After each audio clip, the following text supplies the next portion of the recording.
Let's get going. Okay.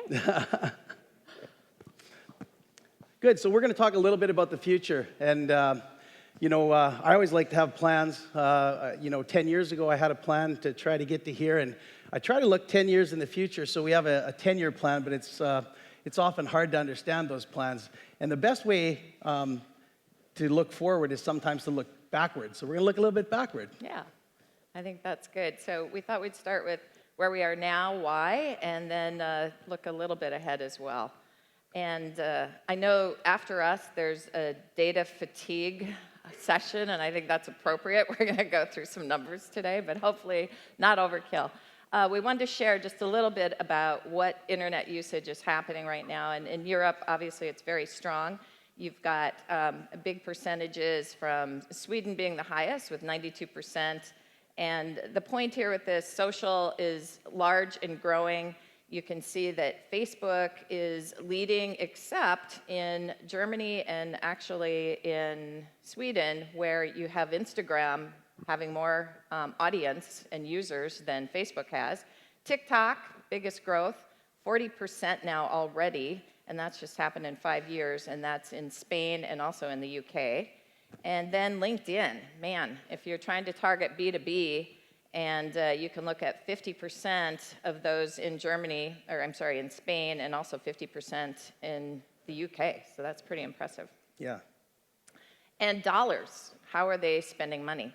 And what we're seeing is in Europe, and this includes the UK, you've got over $32 billion being spent on display, which is the largest. Search is next. And display, it's important to note, that includes video, and that also includes programmatic. And then social is up and coming. And between search and social, when you're looking across these, you're seeing in the billions of dollars. Everyone that's trying to take pictures, happy to send these out so that you can look at this. This is all 2021 or 2022 data, so very current.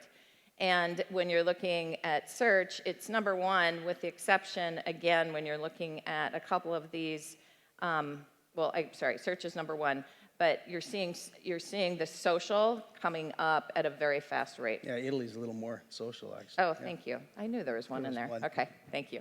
All right. And so we thought we'd look back a little bit. Yeah, I was going to say, it was 10 years ago this week that Facebook went public. And I was trying to remember back what people were saying, because I was in this industry, going to the Kelsey shows. I hadn't been coming to the European shows yet, but they were just going public 10 years ago this week, and it was people were still pretty on the fence about would this be a thing. And now $210 billion in ad revenue. It's a thing. It's a thing. Yeah.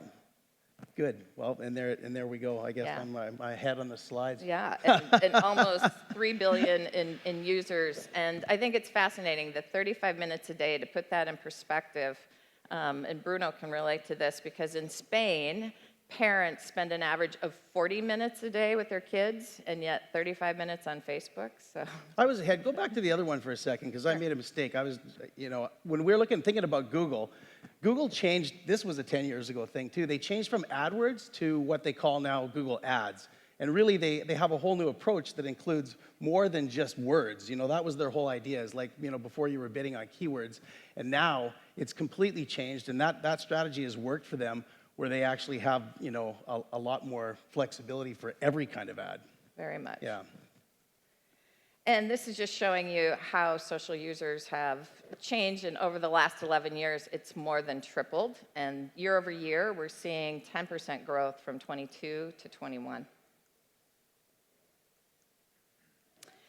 And when we're looking at just Europe, third quarter of last year, $7 billion spent on Facebook. That's over 30 billion run rate in all of Europe, and the UK projected for 2022. To put that in perspective, that's 51 billion in the US, so it's right there. Yeah, and we're going to talk a little bit about 10 years ago with Netflix. I think that's when they introduced House of Cards. Before the cancel culture and Kevin Spacey. Yeah. but that's what it's changed so much from that time. Yeah. 10 years ago. Now we have I know. And now, when you look at Europe, there's all these great streaming platforms that are very local and regional. So you've got Nent, you've got, I can't pronounce it, but I'll call it CP in Poland, Voyo, which is in Romania and Slovenia, and then DPG Media in Belgium. Yeah. And then also 10 years ago was the introduction of Vine. Does anybody remember Vine? These were these 6-second videos like that, and the idea was, to use constraints to make sure that the message got across. And what better constraint than you have 6 seconds to give your message? And it was one of the first sort of online video services. Now there's Instagram and TikTok, but at that time, Vine, it had 200 million users. I think it got sold to Twitter for $30 million, and it was sort of a bit of a failed experience. Right before they launched. Right before they launched, that's right. And then TikTok, just since 2016, you're looking at over 1 billion global users, which is pretty amazing. Yeah. So this is fascinating to see how much time in a month people are spending on TikTok. So globally, it's almost 20 hours in a month. The top 5 countries being UK, Russia, USA, Germany. Also above the average in Europe is France. But if you look at the UK, it's 27 hours a month. I mean, think about that. And these are watching anywhere from a 15-second to a 1-minute clip. Think of how many of those clips you're watching to hit 27 hours in a month on average. Who in here is on TikTok? Can you just put up your hand if you are? Yeah, I really embarrassed my daughter. I went on TikTok. All right. And then it's starting to happen. You've got over 1.5 billion in spend, and that's happening in Europe just on TikTok. And we thought we'd highlight a few for you. So in Italy, we just put some of the top influencers on here. The La Pressa twins, these are 23-year-old twins, net worth up to $5 million. And they've got over 9 million followers, and they lip sync. I mean, what the heck? Karaoke, that's what they're doing. Marco Grassi, he's a painter. He's got over 500,000 on TikTok, but he's got another 1 million on Instagram, and his net worth is $3 million. Luciano Spinelli is 18 years old, and he's doing lip syncing as well, and some dancing, and his net worth is up to $2 million. And we thought we'd share, these are some examples. The first one's going to be more of a franchise national example of Samsung, actually global. And this is Franco Punch, and he is from Germany. He has over 12 million followers. And we thought we'd show you how he has been able to capitalize on what he does. He's an illusionist. This is a very short clip. Cool. How can I show it? I don't know if you press. Can I click on this? If I press ahead, it's going to go ahead. Whoops. Oh, yeah, you got to go back. Help back there. Can you play the video? There we go. Thank you. What's her name again? The next one. Oh, yeah. Maybe. Can we get it going? They're pretty cool. This is really so we can see how folks are making money with this. If you're going to embrace TikTok, you got to be ready for what might happen in the TikTok world. No? Maybe not. All right. Yep. No? Maybe we didn't prepare right. you guys for this. Well- Well, that's okay. We can go back. So, I don't know what happened. That's fine. Yeah. What he was showing is a vacuum cleaner for Samsung, and he kind of makes it disappear and come in. It's like an 8-second to 15-second clip, and it's amazing. He probably made anywhere from probably about 48,000 to 200,000 from Samsung, depending on how many views he ends up getting with his 12 million. The next one is a woman, and her name is, her handle on TikTok is Chip and Dip. And I think I'm close on that. Yep. And she's from London, and so she goes through the best restaurants to eat at, and one's the best one for a hangover, the next one, and I mean, it's so effective. I sat there and watched it, wrote down all 3 names. The next time I'm in London, I'm going to each of those restaurants. They're amazing, and the way she does the food videos, but they're all, it's so not traditional of how we think about video and how we've been promoting businesses. And so as you think about helping your local businesses, they absolutely need to rethink how they're doing video. I'll give you an example of how that goes. Everyone knows Kim Kardashian. So she was on Saturday Night Live. They do this thing where they host Saturday Night Live. And she said, she took a little shot at the television industry, I think. She said, hey, here I am on SNL. I'm used to 360 million followers on TikTok watching my every move. There's what, 10 million followers on, or 10 million people watching SNL? This is a chill night, is basically what she said. And she was overestimating. There's only 5 million viewers on SNL. So it is such a huge audience difference between these influencers and some traditional media. And then to bring it home, and this is an Instagram poster influencer, Melissa Pinto, and she's from, Jeff knows her mom, and so she's from Costa Brava, is that right? Okay, whatever, yeah. The east coast of Spain, north of Barcelona.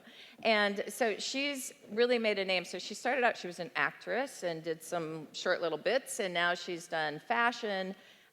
She's done an incredible job of promoting local businesses, from dentists, et cetera. And her net worth, I was trying to find, but it's over $1 million too. So, and very young, she's just 29 years old.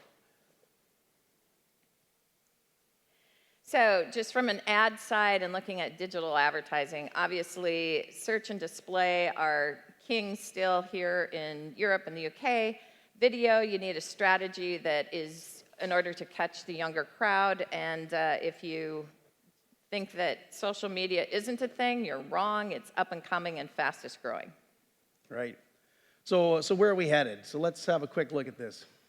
So this, small businesses they have to embrace this. And they have so many choices, and they're changing rapidly, and they're investing a lot of money. We just saw the folks from Spain talk about this digital transformation and how they're putting money towards it. It's happening in every country. Canada's got a program like that. The US has a program like that. There's money flowing in. And one of the ways that you guys can embrace this really is to look at marketplaces. So we were asked to talk a little bit about what the heck is a marketplace, and it's just really a way for anyone to become a SaaS company and bring all the solutions that a local business needs. So anyone can use these marketplaces to be able to embrace multiple vendors of products and services with a single sort of easy way for them to buy and purchase and deliver and get those products and services with a uniform buying experience. And that's really what a marketplace is. But the big thing to note is that, why Vendastians come to work every day is to help democratize technology for local businesses. That's our core purpose. We really believe in local business. We don't want to be buying coffee only at Starbucks. We want local businesses to succeed. We think they're the backbone of the economy in the world, but they're way, way behind in technology adoption. They're so far behind, it's not even funny. The big guys have all these advantages, and so, you guys need to help deliver that technology and those services to these local businesses to help them succeed. And that's why I was so happy to see these programs in place to digitize these local businesses. And that's the reason that we think that the distribution of those products and services is largely broken. The important thing to know is that for every dollar that a small business spends on a product, whether it's an e-commerce maybe platform or advertising, they spend $2.50 on implementation and making it work. So if you think about these digital videos, these businesses can't do that. They need you to do it. And you can get $2.50 for every dollar you give to, TikTok or Facebook or Instagram. We've really got to embrace that ecosystem and help these small businesses succeed. They depend on the people in this room. And really, that's the state of where it's at. These are some numbers from, Bessemer and Gardner and others, and they say that the independent software vendors this year alone are going to spend $3 billion through these marketplaces. So that's a huge opportunity, and it's going higher. It's going to be, by 2025, 80% of all the interactions are going to take place in some digital way through some of these marketplaces. And 45% of SMBs will have all of their business based in the cloud. I would say it's even higher than that, but there are still a lot of standalone used iron in the market. So the key advantages of these marketplaces are they really shorten your time to market. You know, you can press a button, all the go-to-market materials there, and it's ready to go. There's low integration costs, both from the vendor side and from your side, to be able to deliver those to the small business in a way where that small business has a single login, a single password, a single contract and billing relationship that makes you really look like the expert. And then it becomes a complete customer experience, because that's what small businesses want. We heard earlier, you know, they want to get video, they want text, they want everything easy. And Peter kind of covered this for us, but local businesses have choices. They have a lot of choices. This didn't turn out at all, but okay. So quite the many of you know Scott Brinker and, know of him. And he does a landscape every year of marketing technology companies. And in Europe alone, there were 9,900 in his latest landscape map that came out. And if you look at the increase in just the last couple of years, Germany had the highest increase, and I think France and the UK were next. Germany had a 159% increase since 2019 to now.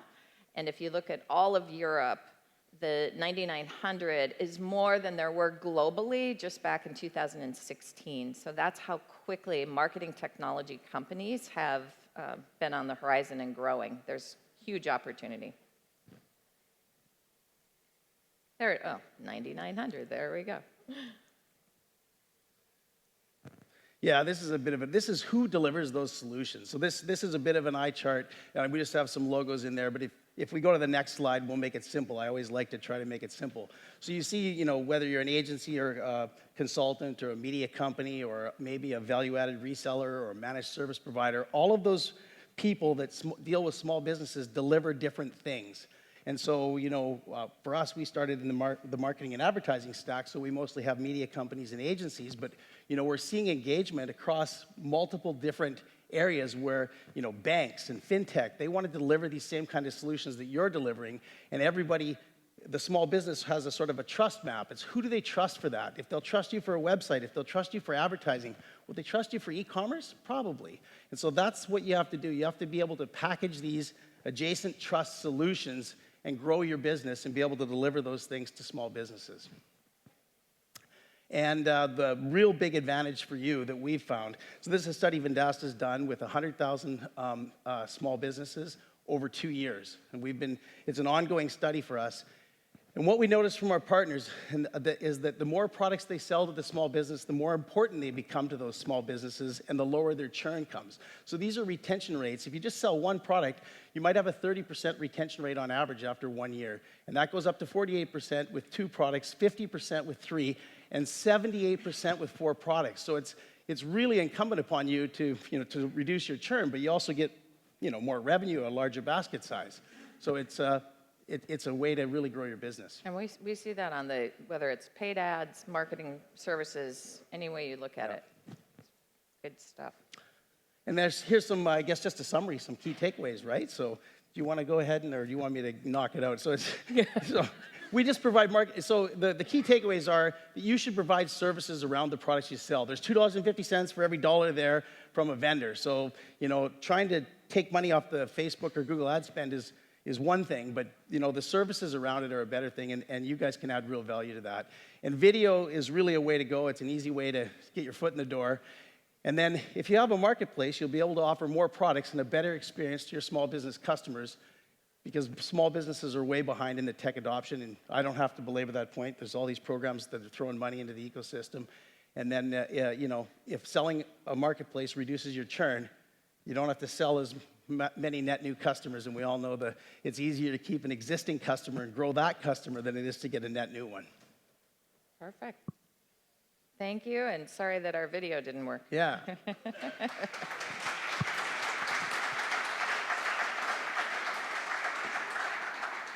Thanks a lot to Sani and Brandon. Do we have questions from the audience regarding marketplaces?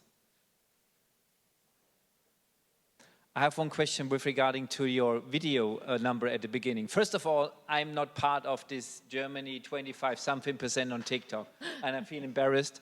My daughter is getting 14, and she's very looking on TikTok, and so I'm falling out here. So on the other side, on the video part, which the first number you were showing, is that the YouTube part at the beginning, which is more like ad spend, or was this also on TikTok? TikTok and, yeah, both. TikTok and Yeah. YouTube, because she's also a lot watching YouTube. We let her go more on than on TikTok for this addiction thing.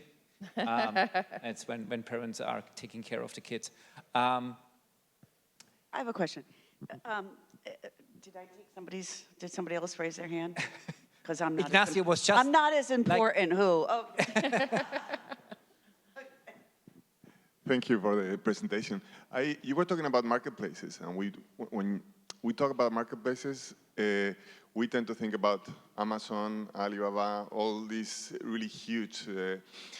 How do we interact with those? How can we make business there, or is there a room for us, this type of businesses, in those marketplaces? Because building a marketplace ourselves is going to be tough.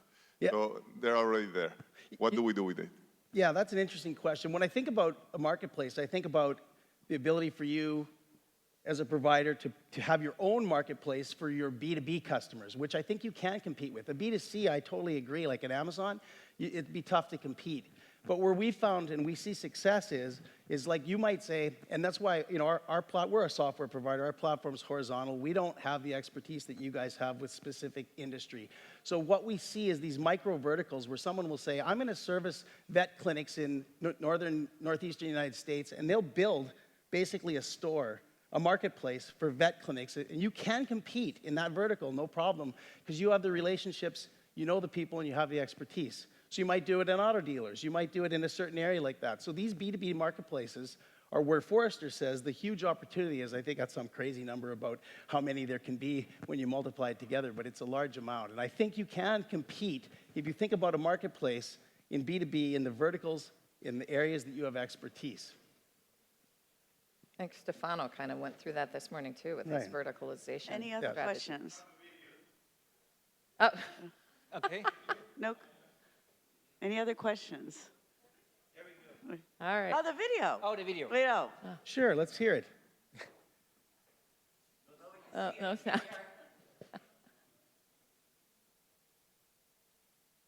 I'd like $48,000 for doing Yeah, that. yeah, really? And that's it. Okay. I found these quite compelling too. Yeah, right? Yeah. I wanted to go. This is the hangover one. It's like breakfast in a bun. Now we're getting more even hungry. No, Is everyone, that look is everyone good? hungry? Now we're getting even more hungry. Yeah. that would go good with your mimosa bar. Yeah. I'm going to be in London next week. I think I'm going to go to one of these. Anyway, I found it very effective. It was compelling. I wanted to go. Yeah. Yeah. Good thing to have right before lunch, right? Right. Well, we have. All right. Okay. Good. All right. Thank you. Thanks a lot. So I And just a quick.